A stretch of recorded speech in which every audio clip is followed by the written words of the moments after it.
Shalom Israel, Shalom, Shalom. This is Brother Yawar Allah, and this is my channel Rise Up Israel. First and foremost, before I start, I like to give Call Halal, which means to give all praise, honor, and glory to Yahweh, who the world ignorantly calls God, Bahashim, which means in the name of his only begotten Son, Yahweh Shai, who the world ignorantly calls Jesus Christ. Lord willing, this could be an edifying video through the Spirit. But today we're just going to be going into current events and what's going on right now. This is not meant to be some long video. It's not meant to drag on for hours. Lord willing, this doesn't have to be any longer than 20 minutes. But this is just to show everybody what's going on in the world today and that we are in the end times, man. So I will start off with a precept.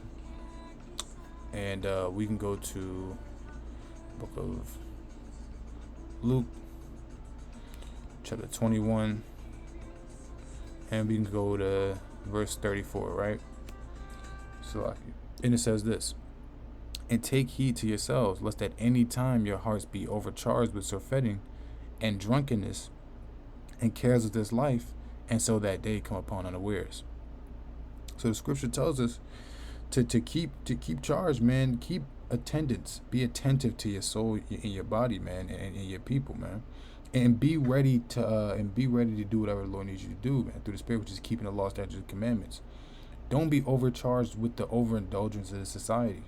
Don't be caught up in the sports and the music and all the accolades and all the beauty in the wine of this society in this country, man, this wicked nation. It tells us not to do that, because if we do, then the day of judgment is gonna come upon us unaware. Now, if you go to Sirach chapter 18, again, I don't want to make this a long-winded video. This is really just to go through. This is just a few opening precepts. 18 and 20, it says this. Sirach 18 and 20, it says, before judgment examine thyself, in the day of visitation thou shalt find mercy. So you must understand that you have to examine yourself in these last times, and that's what the scripture is telling us to do. We must examine ourselves, and in the day of visitation where judgment comes, man, then we'll find mercy from the Lord, man. And that's what the Lord wants to do. He wants to be ready and be found ready when the time comes. We can't be like wicked Jake, going off and just doing however they feel. So let's go to Sirach 5 and 4, and it says this: say not, I have sinned, and what harm hath happened to me? For the Lord is long suffering; he will in no wise let thee go. You can't be like the Christian church that says, I can sin as much as I want and God's still gonna love me. You don't want to be that person, because the Lord's gonna judge you when you least expect it, right? So let's jump to verse 7. This is Sirach 5 and 7. Make no tarrying to turn to the Lord, and put not off from day to day. Meaning this isn't something we can just, I'll be Israelite when the time comes, or I'll be Israelite when I feel like it. You don't want to put this thing off from day to day. For suddenly shall the wrath of the Lord come forth, and in thy security thou shalt be destroyed and perish in the day of vengeance. So the day of vengeance is on the way. And the day of vengeance isn't just one day out of the whole time of existence where the Lord comes and judges. No, the Lord judges all the time. The Lord is constantly judging, and your day could be numbered, right? The Lord knows at all time. Look, the Lord judges constantly, man. So let's go to Ecclesiastes 3 and 16. It says this: and moreover I saw under the sun the place of judgment, that wickedness was there, and the place of righteousness, that iniquity was there. So the place of judgment, the place where the Lord judges man, is under the sun. So this isn't something new. This isn't some weird thing where, oh yeah, now there's a judgment day where the Lord's going to judge all mankind, but the Lord judges man every single day. The Lord always judges man. That's what the Lord do, right? So let's go back to Luke 21 and 34. We go jump to 36 after that. And take heed to yourselves, lest at any time your hearts be overcharged with surfeiting and drunkenness and cares of this life, and so that day come upon you unaware. And you don't want to push sin off, and push keeping the law off from day to day, man, and then be caught unaware.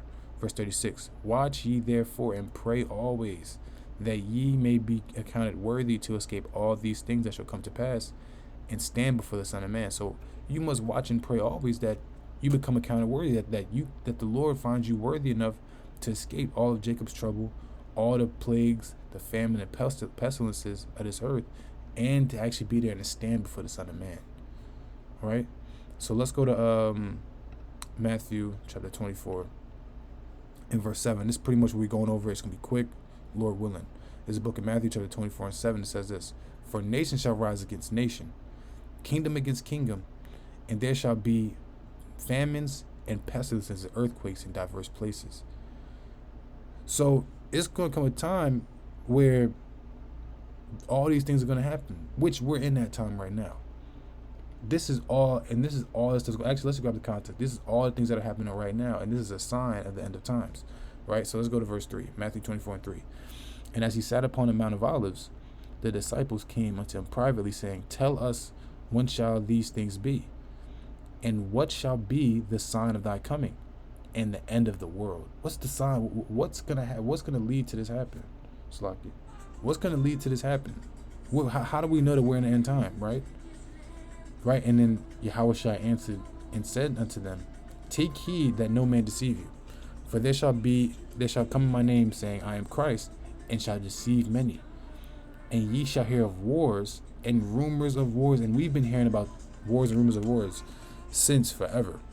We've been hearing about Russia invading Ukraine since before that happened. We've been hearing about the Palestinians and the Israelis going to war for the longest time. And we've been hearing about Azerbaijan and Armenia going to war with each other. We've been hearing about all these different nations going against all these different nations for just the longest time. So that's prophecy fulfilled in itself. See that ye be not troubled, for all these things must come to pass, but the end is not yet. So in that time, the end wasn't yet. But now look at where we're at right now. For nation shall rise against nation, kingdom against kingdom. Do we not see nation rising against nation?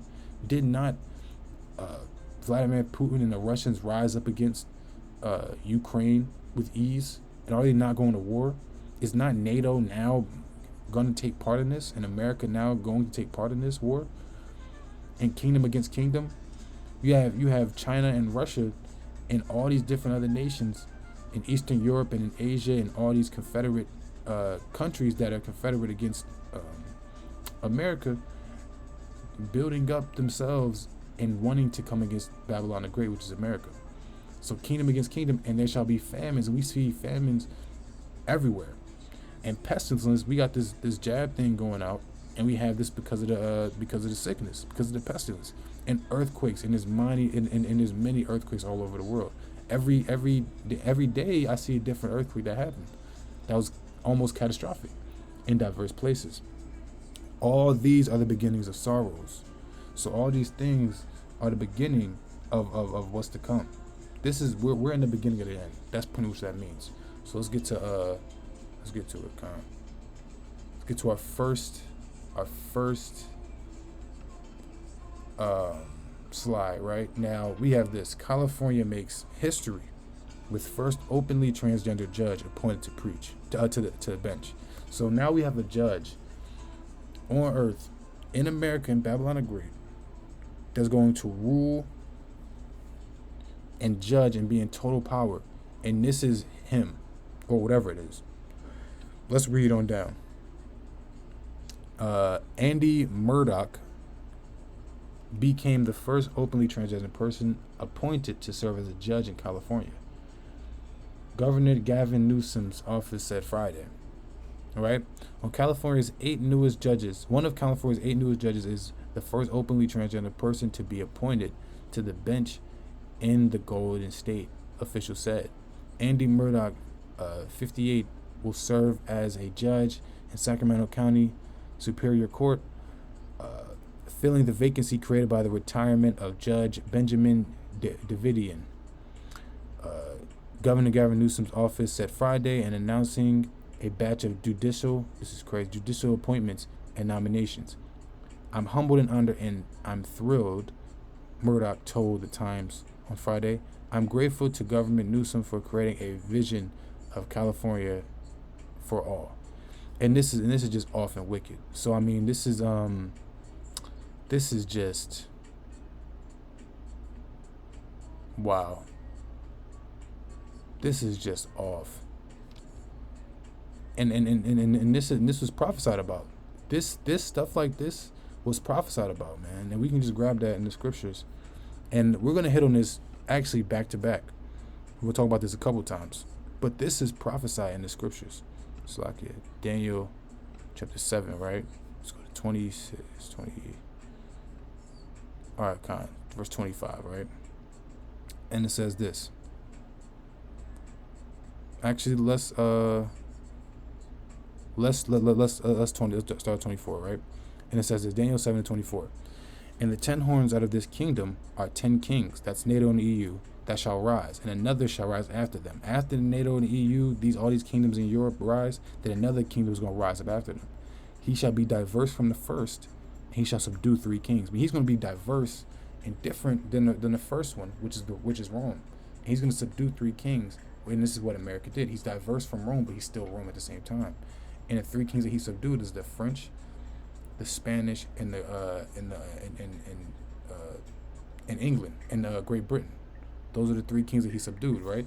He shall speak great words against the Most High. Remember these things that I just told you. This kingdom, which is Babylon the Great, is going to be speaking great words against the Most High, man. Making a judge transgender is speaking openly words against the Most High, man. Speaking wickedly against the Most High, man. And shall wear out the saints of the Most High. Now, and we're worn out in this place, that's obvious. And think to change times and laws. So there's laws that they've changed. There's scriptures that's totally, I think that's Leviticus 20 and 13 that says a man can't lie down with a man as he lays with a woman. And you have a man becoming a woman. When did the Lord say you could do that? Right? And he shall think to change times and laws, and they shall be given into his hand for a time and times and divided. Time meaning a certain dispensation of time, we're going to be given to this devil. Right? So let's just read down. But the judgment shall sit, and they shall take away his dominion to consume and destroy it unto the end. So the Lord's going to destroy this place, man. And that's the biggest issue. So just like the scripture says, going to change laws. Not only is he going to change laws, like a 58-year-old man becoming a woman, that is a law being changed, man. That the Most High never spoke about nothing like that. But not only that, he's going to change times as well. The U.S. Senate approves a bill, a bill to make daylight saving time permanent. So now, daylight saving is completely over with, right? So let's read. The U.S. Senate on Tuesday passed legislation that would make daylight saving time permanent starting in 2023, ending the twice annual changing of clocks in a move promoted by supporters advocating brighter afternoons and more economic activity. The Senate approved the measure, called the Sunshine Protection Act, unanimously by voice vote. The House of Representatives, which has held a committee hearing in the matter, must still pass the bill before it can go to President Joe Biden to sign. So these are the times that's been changed, man. He's changed times and laws, and that's how you know we're in the end days. Very simple sign or signal to show that we're in the last times. So let's keep on going. So not only do we have times being changed and things like that, now we have if you go back to Matthew 24:7, it says there will be earthquakes in diverse places. Right? So let's read this real quick. Taal volcano, thousands flee after eruption in the Philippines. Residents ordered to leave homes as ash and steam sent hundreds of meters into the sky. Thousands of people fled their homes near a Philippine volcano after an eruption sent ash and steam hundreds of meters in the sky. Taal volcano, which sits in the picturesque lake south of Manila, exploded with a short-lived burst at 7:22 a.m. on Saturday. The Philippine Institute of Volcanology and Seismology said in a statement it warned further eruptions were possible, which it said could trigger dangerous, fast-moving volcanic flows of gas, ash, and debris, as well as a tsunami. Residents in 5 fishing and farming settlements around the lake were ordered to leave their homes. In the third massive evacuation in as many years around one of the country's most active volcanoes. So this is something that's been happening, I mean, since forever. I mean, not since forever, but you know, for a very long time. It's been throughout 2022 and 2021. There's been earthquakes and volcanoes just everywhere. There was a major one the other day. I think, if I'm not mistaken, it was a major one in Japan. I could just slide.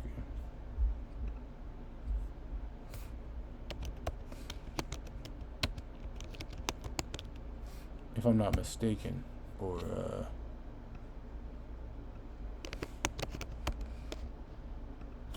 it was a major earthquake about a week ago. Yeah, kind of. It was a earthquake in about a week ago. That was huge. So Japan tries to avoid Tokyo blackout after earthquake stretches grid. Japan hit by 7.3 magnitude earthquake off the coast of Fukushima. So yeah, I mean, there was it's a 7.4 earthquake. That's a huge earthquake, man.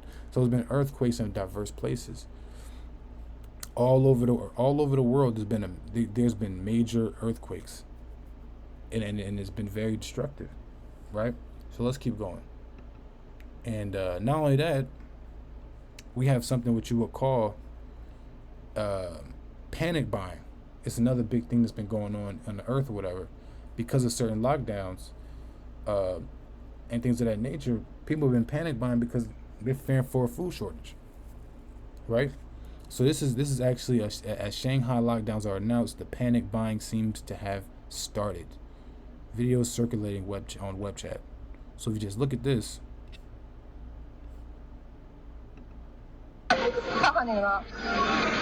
这个人太吓人了，这不是封5天的感觉，我出来要封2年的感觉。啊？谁抢光了？谁不错人？连抢光了都不要，太吓人了。 so now although Moab is off, and they're just confused, they're really one of the most structured societies in this in the world today. They usually usually have the best structure. Now, if these people are out here panic buying, how bad do you think it's going to be when they get to the States? It's going to be terrible. And this is what brings us on to my next point of why it's such a big thing to see that people are panic buying, which leads to food shortages and famines. And here's President Jim Crow Joe, and let's see what he has to say about this. So, regard to food shortage, yes, we did. With regard to food shortage, yes, we did. So talk about food shortages. Can't even talk. And it's going to be real. The price of these sanctions is not just imposed upon Russia; it's imposed upon an awful lot of countries as well, including European countries and our country as well.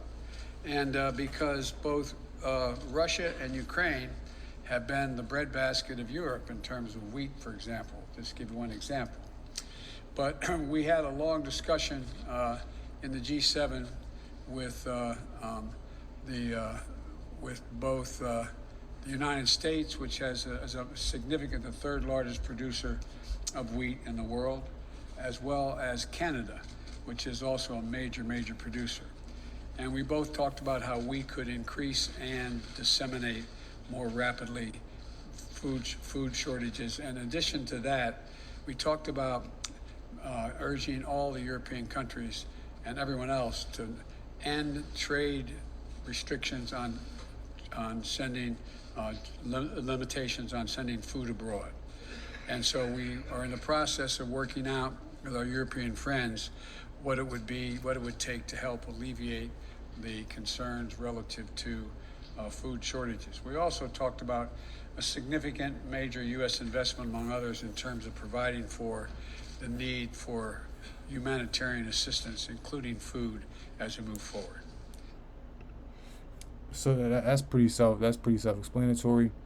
But I'm gonna read this right here, and it says this: food prices were already soaring in the U.S. as a result of inflation hitting 7.9% in February, a month that featured only the first 4 days of the Russian invasion.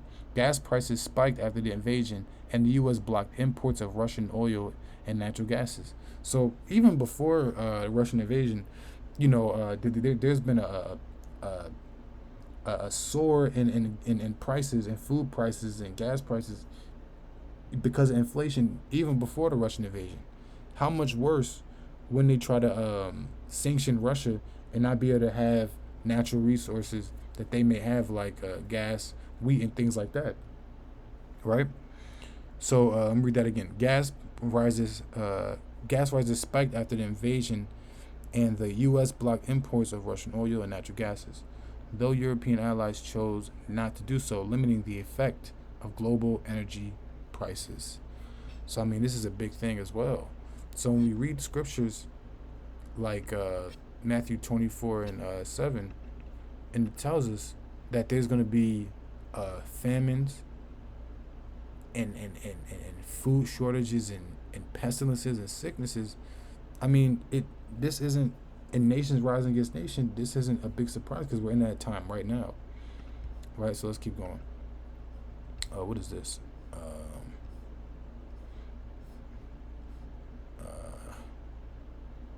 We don't really need to get to that right now, but still. Now, here's another example of what a nation rising against nation is going to look like. Right, so this is Biden calls out Putin in his speech on last day in Europe.